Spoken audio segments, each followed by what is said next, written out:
Thanks to everyone for the positive feedback on episode 1 of me reading DHCR rental histories. We are back for episode 2, where someone sent me a really cool history where the landlord made a bunch of mistakes. This tenant got very, very lucky, so we're gonna break it down. And for those that don't know, if you have an apartment in New York City, you can request your rental history from an agency called DHCR. They will send you a physical record, and on the record, it will tell you if your apartment is stabilized. It will tell you what the legal rent is. It will tell you who's lived in your apartment. The problem is that a lot of these histories are complicated and they're difficult to decipher, so renters will send Open Igloo their histories asking for a little bit of help. So follow along for this series, and if you haven't already, be sure to request your rental history. The link is in our bio. Okay, so I've removed all of the identifying information from this person's history. They have a Manhattan apartment. They're paying around $2,500. I'm gonna read it from my computer and I'm gonna post the copies here. So page 1, the first registration is 1984, like most rental histories, and the apartment is registered as RC, rent controlled. Edwin and Lillian live in this apartment, and they are paying $258.29. What I would do for that New York City rent. And the reason that Edwin and Lillian have this rent-controlled status is because they have been living in the apartment since at least 1971. The only people who get that RC are very elderly New Yorkers who have just lived in their apartment forever. Okay, so from 1984 to 1995, it says rent control registration not required. And I shared on episode 1 that when there is a rent controlled apartment, the landlord does not need to register it every single year. Interestingly, in 1996, the landlord registers the apartment as RS, rent stabilized, at $298.85. The interesting thing here is that it's still Edwin on the rent history. Edwin was also registered in 1984, so this leads me to believe this was a mistake. The landlord should not have registered this apartment as rent stabilized because Edwin is clearly still there as a rent-controlled tenant. Okay, so let's go to page 2. From 1997 to 2004, it says registration not found for subject premises. My theory here is that the landlord realized they made a mistake, that they should not have registered the apartment as rent stabilized, so then they just didn't register it again from 1997 to 2004. And this is something really important to keep in mind, is that the DHCR rental history is self-reported. This is information that the landlord is giving to the agency. And they even put it in this advisory note at the bottom of the history on every single page. They say, this document merely reports the statements made by the owner in the registrations filed. And then it says DHCR does not attest to the truthfulness of the owner's statements or the legality of the rents reported in this document. This is what's really frustrating about DHCR rental histories, is that you really need to look at it and see if you can spot any red flags and see if you can tell the right story from the history, because it's not necessarily 100% accurate. Let's just assume my theory is correct. The landlord made a mistake, then they retracted, they stopped registering it, and then in 2005, they register it again with a new tenant. Michael moves in 2005, and he is paying $1,300 per month. We can assume that Edwin and Lillian are no longer living in this apartment. They vacated, and when a rent-controlled tenant leaves the space converts to being a rent-stabilized apartment, and that's why you see that RS under the apartment status.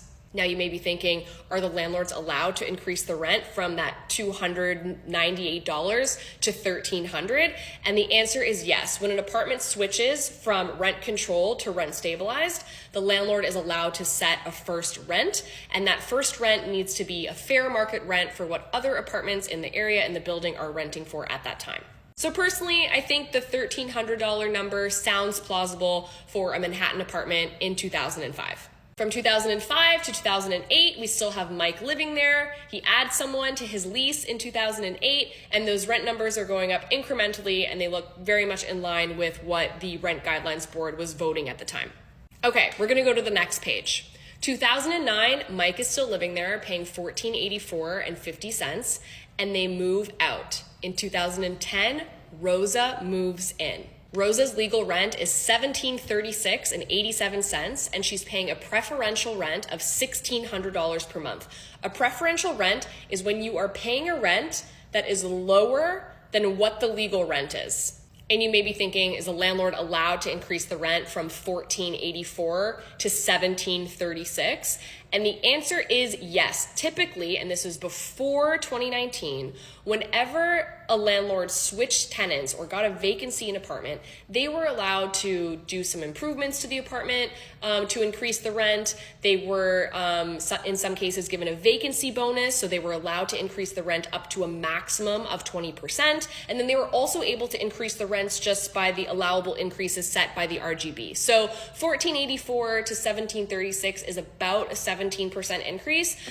Seems plausible, doesn't seem crazy, at least to me.